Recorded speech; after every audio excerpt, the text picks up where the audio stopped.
A ber, zuk esasune, eurek oso ondo dabiz, azkenengo lauretik hiru irabazi dabe, gero kopan beste bi bebai irabazi dabe, eta guk etxien kosta hoiteaku irabaztie, ez? Baina ni pentsetot jokatzen badugu Atletico Madrilen aurka jokatu ginen bezala, seguru aukerak eukiko gule irabazteko, ez? Talde oso ona da, jokalari oso ona dekoz, baina ni pentsetot eurei bebai guri kontra kosta hoiteako jokatzie. Kopa jokatu du Sevillak azte barruan, hori mese hartu dintzat? Baina, bueno, ni pentsot errez irabazi da bie, ez? Orduen, azkenien, izen da entrenamento bat bezala eurentzat, ze, bueno, bigarren zatixe bintzet, ba, denpori pasagoia bien, ez? Lehenengo zatixen irutautz irabazten joan ziren, eta ja gero itxia bien, ba, denpori pasetetan, eta ni pentsot horria partidua maitxu zala, ez?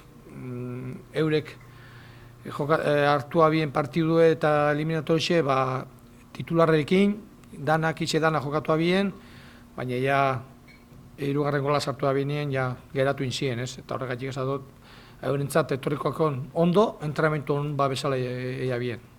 Atletico honenaren aurka ondo konpetitu zen duten, hori da bidea une goztan dagoen Sevillari aurre egiteko, edo aurkari oso ezberdina? Bai, aurkari ezberdina da, ez? Baina holan konpetitu biagu, ez?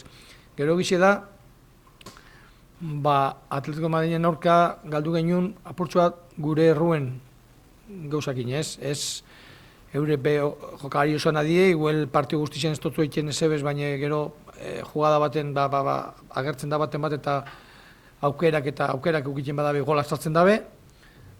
Hor, ebilibea kontuz, ez? Eurek erdikanpotik aurrera jokalari oso nadik ez, jente asko dekoz golak sartzeko moduen, eta hor ebilibea argi ez.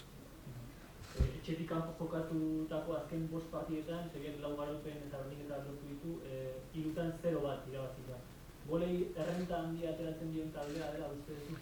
Bai, normalien, ni pentsot talde bat baloi gure da bela eukitie ez, baina irabazten hasten danien, pentsot ni bai pauso batzuk atzera emoten da biela ez, eta hor, ba, aurkarisek normalien domina egiten dabe, eta eure, ba, euren kontratakien, beste bigarren gola sartzen da bien edo ez, baina bestelan, nik pentsu dekiela talde bat, ba, ataketako baloiaz, batzuetan, eureke dominetan, eta beste batzuetan bebai kontratakien, ez? Badakila jokalaritzek, horregatik, atzien, normalien ondo dabiz, atzekaldien, esporteirue, defentsak eta taldiek ondo defenditzen dau, 4-3 eta gero beste 3, eta gero bebai, ba, hoxe ez, kontratakien uteten dabe ondo bebai.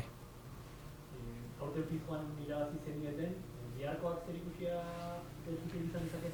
Hombre, azkenien, ba, gogoratzen za, ez, zer egin zenun, zelan egin zenun, ez, desberdine da, azkenien eurek normalienan domina hori oskuen, ondo jokatu genuen eta ondo defenditu genuen, baina eurek domina oskuen, ni pentsot hemen ez dara itzen golan, ez, ni pentsot hemen eurepe igual itxaroten urtengo dabe, eta berzeratzen dugun guk, eta bueno, hemen ni pentsot geixa jokatuko dela, euren zela izen, ni pentsot desberdin izango dela. Azken biak euskarak, azken ikule neurketak kontuan hartuta, zeri eutxi eta zertan hobetu behar ez? Hobetu normalien konzentrazioen erruek ez etxie, ez? Bentaji hartzeko defenditzen juten zaienien, ez egoteko beti linea berdinien, eta lerro berdinien kontraixuaz, bentaji hartu bida atzerutz, aurrerutz, ez da bakarrik jende geixaz defenditzi ez, konzentrazio geixaz defenditzi ez, ni bentzot hori dala atzekaldien, eta aurrekaldien, ba, ni pentsot zentro gehiago, bota bideila. Gulga talde bat egaletatik jokatzen dugule, eta, bueno, azkenengo partiotan bakarrik aurrelari bat jokatu dugu, baina normalien gure taldiek zentro bota bidauz, ez? Eta azkenengo partiotan, ni pentsot aurten, beste urte batzuetan baino gitxiau, eta aten duguz. Julen Lopeti Sevillaren lana nola baloratzen dugu? Jo, oso ondo ez, azkenien exigentzia asko deko, se da talde bat, kentozuz Madrid, Barça eta Atletico Madrid, eta eure die laugarrenak, eta ontxe bertan tutea hoitxotze eurei bai, eta azkenengo urtietan hor da bizeurek, Championsen sartze, eta gainera Championsen oso ondo klasifikau die, Kopan be bai, Ligan oso ondo doiez, eta normal, tenipetzo talde hona dekola, baina berak gure daben futbola taldiek egiten da bela, ez? Pasamos a las preguntas de castellano. ¿Competisteis bien frente al mejor Atlético? ¿Llega un Sevilla en plena forma? ¿Vale la misma fórmula? El competir no creo que valga lo mismo porque son diferentes equipos los que tenemos enfrente, pero si competimos igual seguro que podremos tener opciones de ganar, y yo creo que el Sevilla por momentos va a querer tener más el balón que lo que tuvo el Atlético de Madrid igual, pero también saben jugar atrás, también saben jugar defendiendo y luego saliendo un poco a la contra porque tienen jugadores buenos. Los delanteros viven de rachas. ¿Te preocupa la de Nesiri? Pues sí, porque normalmente es así, ¿no? Él estará súper contento, estará súper motivado, estará súper pensando que en cualquier partido pueda hacer gol, porque es así, viene de meter 3 goles en el último partido, está fuerte, y yo creo que los compañeros también, ¿no? Saben que si el balón llega a área, él va a estar allí, ¿no? Y no solo es que meta, sino que también tiene más opciones de gol. Vistos sus números y su calidad, Sevilla es un equipo con el que se pueden pagar especialmente los errores. Sí, sí. ¿No?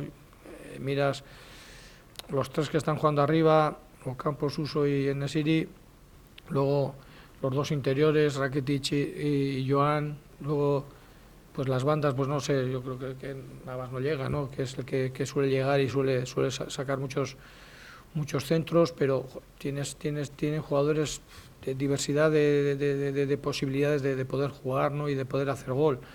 No solo te hacen gol, te pueden hacer gol en una estrategia o en un balón al área con centro de fuera, o te pueden hacer un gol con Suso o Campos yendo hacia el medio y finalizando ellos. No sé, entonces por eso digo que es un equipo con bastante diversidad de estilo de juego y que se adapta en muchas circunstancias. Le puedes dominar y está a gusto, o te dominan y también está a gusto. Haber ganado en el Pizjuán, ¿os da más confianza? Pero no tiene por qué. Hace mucho de eso. Necesitamos ganar en casa, que nos cuesta mucho ganar, somos ganado un partido. Sabemos la dificultad que tiene, pero creo que también ellos saben la dificultad que les vamos a poner a ellos, ¿no? Y eso es importante, que les dificultemos mucho su juego y que luego nosotros podamos aprovechar, ¿no? las opciones que tengamos. ¿Cuál crees que es a día de hoy la principal virtud del Sevilla? Se adapta a muchas cosas, ¿no? Mete un gol y sabe aguantar con ese gol, no tiene por qué meter un segundo gol para estar tranquilos o para ganar el partido.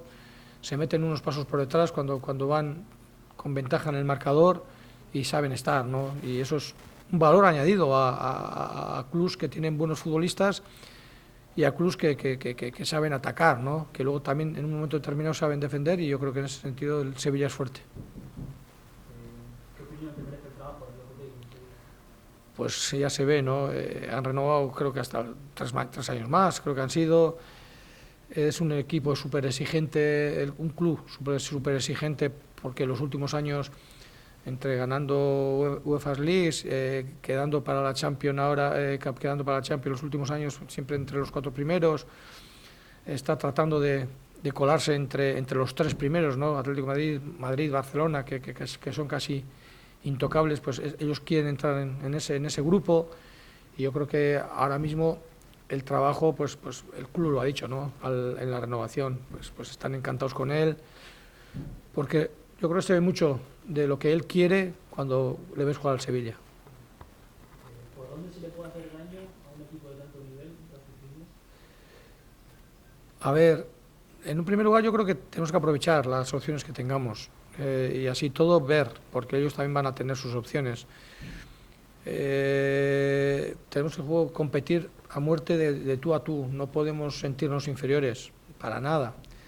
Creo que tenemos que jugar, pues intentar apretar en campo contrario, sabiendo que ellos pueden querer jugar el balón desde atrás o pueden jugar directo también, ¿no? Con En-Nesyri, con Ocampos, que son gente fuerte, que en un momento determinado te pueden aguantar el balón o te pueden jugar a las espaldas de tu defensa, ¿no? Tenemos que tener ese cuidado de tener esa ventaja con respecto a nuestra portería para que ahí no nos metan sustos, ¿no? Y si eso lo hacemos bien, yo creo que tendremos opciones de ganar. Y a la última, todos tenemos en la retina y en la memoria la espectacular remontada de la pasada campaña, ¿cómo la recuerdas? Que sería muy complicado de poder cumplir eso, ¿no? Si es verdad que con 0-2 fue, ¿no? Y levantamos en el segundo tiempo, sucede pocas veces. Normalmente al año suele haber alguna de esas, pero bueno, espero que no vayamos así como fuimos la temporada pasada al descanso y espero que podamos ganar, ¿no? Y sumar los 3 puntos, pero bueno, sabiendo que eso es difícil.